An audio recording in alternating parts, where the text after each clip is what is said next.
Pump के RPM कैसे निकलते हैं? सिर्फ एक छोटा सा फॉर्मूला है, पंप से बेल्टिंग सिस्टम हो या फिर कपलिंग सिस्टम हो, दोनों के आरपीएम निकाल सकते हैं। बने रहिए वीडियो में अंत तक। हेलो दोस्तों, स्वागत है आपका आपके अपने YouTube channel technical Shadab sir में। तो चलिए वीडियो शुरू करते हैं। सबसे पहले बात कर लेते हैं, कोई सेंट्रीफ्यूगल पंप है, उसके आरपीएम निकालने के लिए सपोज हमारी मोटर अगर कपलिंग सिस्टम है तो यहाँ पर लिखेंगे पंप आरपीएम कैसे निकलते हैं। देखिए दो तरह की कंडीशंस होगी। तो एक सिस्टम तो यह है, सपोज यहाँ पर हमारी मोटर लगी है और उसके आगे कोई कपलिंग लगी है। कपलिंग कोई सी भी हो सकती है, टायर कपलिंग हो सकती है या फिर अदर कपलिंग भी हो सकती है, और उसके आगे यहाँ पर हमारा पंप लगा है।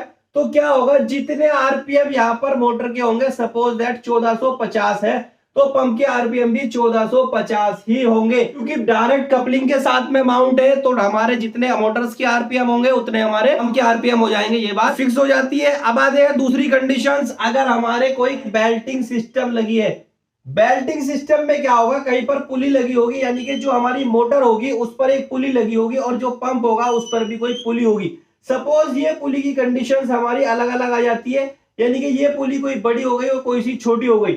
फॉर एग्जाम्पल एक एग्जाम्पल लेके चलते हैं जिससे बड़े आसानी से समझ में आ जाएगा। इसका फॉर्मूला क्या होता है, आइए वो देख लेते हैं। जब हमारा बेल्टिंग सिस्टम होगा तो फॉर्मूला हमारा लग जाएगा N1D1 is equal to N2D2।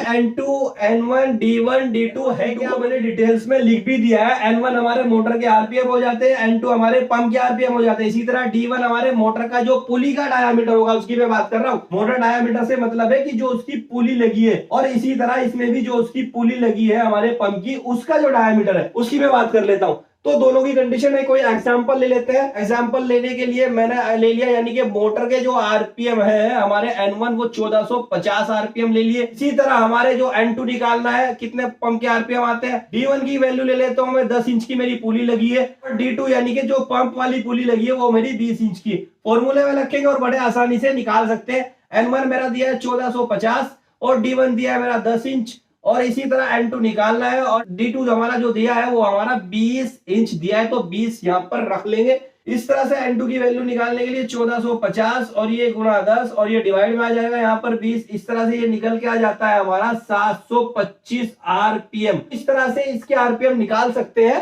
अगर पुली सिस्टम लगाओ। सिर्फ ये देख लेना है कि मोटर्स की में जो लगी है वो कितने इंच की पुली है और पंप्स पे जो लगा है वो कितने इंच की पुली है। इस तरह से N2 की वैल्यू यानी कि पंप के आरपीएम हम बड़े आसानी से निकाल सकते हैं। सिर्फ देख लेना यह है कि हमारी जो मोटर पे पुली लगी है वो कितने इंच की है और पंप पे जो पुली लगी है वो कितने इंच की है। छोटे से फॉर्मूले में रखेंगे और बड़े आसानी से पंप के आरपीएम निकाल सकते हैं। आज की वीडियो कैसी लगी जरूर बताएं। अच्छी वीडियो तो लाइक सब्सक्राइब और वीडियो को शेयर करना बिल्कुल।